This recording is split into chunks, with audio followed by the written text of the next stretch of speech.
At the end of the season, before you put your caravan away for winter storage, it's important to make sure that your water system is in the right condition to lay dormant for a few months. That's why Caravan Times has come here to Northern Ireland to speak to Whale, who make water pumps and underfloor heaters, to find out what the most important things you should do before putting your caravan into storage.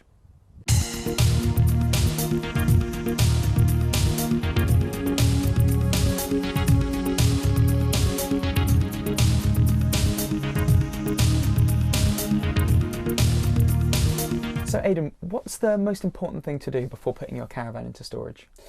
The general sort of winterizing process, the first thing that you do is when you go into your caravan is you switch your pump off at your main control board.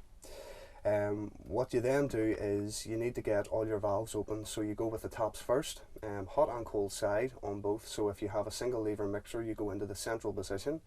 If you have two separate control knobs on your taps, you just open both hot and cold, and you do that through each one of your units. With your shower, sometimes excess water can sit in the head, the sort of head assembly of your shower. So what you want to do is screw that off and give it a good shake to get the excess water out of it. That is pretty much going to purge through the system. So when's the best time to do this winterizing? Through experience, we would always advise that the winterizing process should be done before you leave site on your last holiday of the season. The reason being is that if you do go through the processes of actually draining down your system, during your journey home in your motorhome or in your caravan, there is a lot of bumps and turns and stuff on the road, so it does sort of help to shake out the excess water from the system. Once you do actually return home, once you've done that, you should, just through the journey alone, cleared out the excess water. An important thing what people would forget is that if you are actually parking it up and leaving it there in storage or in the driveway over the sort of the winter period, you want to make sure that it's not on a slope where the drain valve is at a higher point than the rest of the van, because if you can imagine, if it's at a higher point, the water's going to run down to the lowest point and it's not going to actually drain out.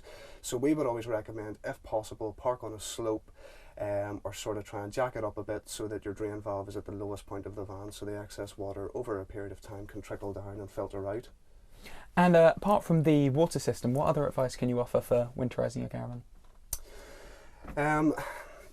Really, if you have a caravan that has a heating system that has a frost protection, like our Whale underfloor 2 kilowatt, which you would have installed in this caravan, has a very easy frost protection setting, where if the caravan does drop below a certain temperature, I think it's around 2 to 3 degrees, the thermostat will pick up on that, it'll switch on and it'll purge and try and keep the temperature up above freezing within the caravan.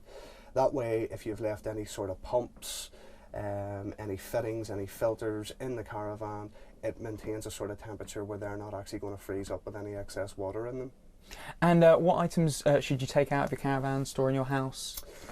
The main one that we would recommend that you remove would probably be your inline filter. The filter itself, because of the nature of the product, it will store water in it, and it can crack depending on where it is.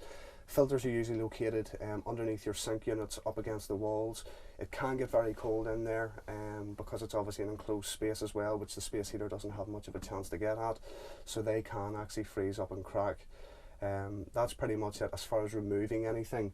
If you have external fittings like a submersible pump or Aquasource mains connector, we would always recommend you give that a shake, put it in a bag somewhere and try and keep it somewhere where it's going to be warm as well, so that the frost doesn't get a chance. So some caravans have a submersible water system and some have an onboard pump. How does that affect the winterizing process? It just changes it up slightly for you. With a submersible pump system, it's generally going to be located outside the van, where your submersible pump just needs a quick shake and then stored somewhere where it's just going to be maintained above freezing. With your onboard pump system, what you want to do is, once you have all the valves open, all the taps open, you want to switch your pump on at the control board and just let your pump run for roughly around sort of 5 minutes. Just give it an extra sort of purge cycle.